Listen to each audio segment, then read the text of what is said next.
ipapakita ko sa inyo kung paano ko nga ba nalalaman yung mga bagay na gusto kong malaman. Ayun, parang halimbawa tulad nito.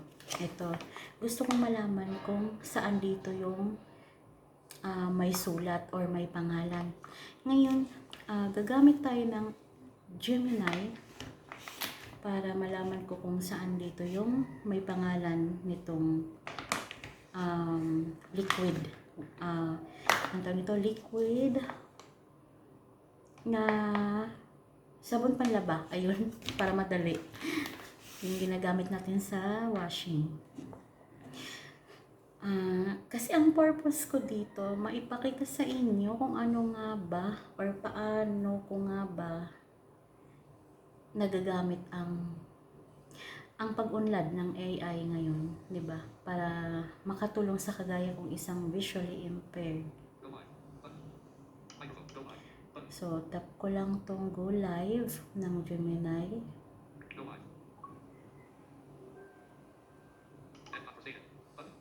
Hanapin lang natin yung turn on video streaming para makita niya yung mga bagay sa paligid. Okay, try na natin siyang kausapin. Gemini, naririnig mo ba ako?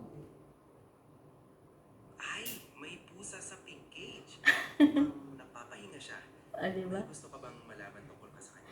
Nakita niya yung pusa. Eto, ano to? Gusto kong basahin mo to. Ano ba to?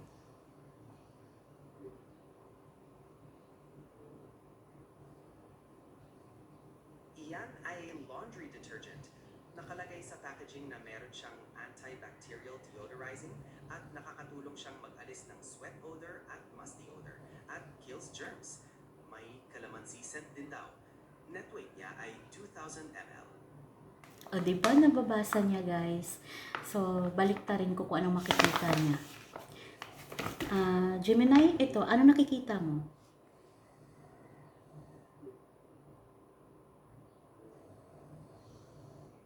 Sa likod naman ng packaging, may nakalagay na usage scenario. May mga pictures para sa shuffle, overnight, at sports. Ibig sabihin, pwede itong gamitin sa iba't ibang situations o damit. Ayun. Diba, guys? Napakalaking tulong sa akin talaga ang pag-unlad ng AI. Ayun. Thank you, Gemini. Ito, nakikita mo ba to? Yung nasa harapan ko? Opo, nakikita ko po yung isang lagayan na kulay blue at may blue ding takip. Ano pong gusto ninyo malaman tungkol doon? Ay, yung cellphone, nakikita mo ba? Opo, nakikita ko po ang cellphone. Mukhang may nakatutok sa kanya na ring light din. May gusto po ba kayong malaman tungkol doon? Okay, wala na. Sige po, salamat din po sa pagpakakita. May kailangan pa po ba kayong malaman o matulungan ko kayo sa ibang bagay? Ayun, okay, diba? Okay talaga siya para sa akin, no? Kaya, natutuwa ako sa pag-unlad talaga ng AI ngayon. Hindi lang sa... Marami kasi akong ginagamit na AI, iba-iba sila, dahil nga ayon yun sa aking pangangailangan. So, yun ang gusto kong maibahagi sa inyo kasi laging nagtatanong or laging nagtataka. Oo, noon wala pa naman din talagang AI noong araw. Nakakaya naming kumilos or nakakaya kong kumilos, gawin yung mga gusto ko. Pero mas naging, ano bang tamang term? Parang mas nagiging accessible na lahat sa akin.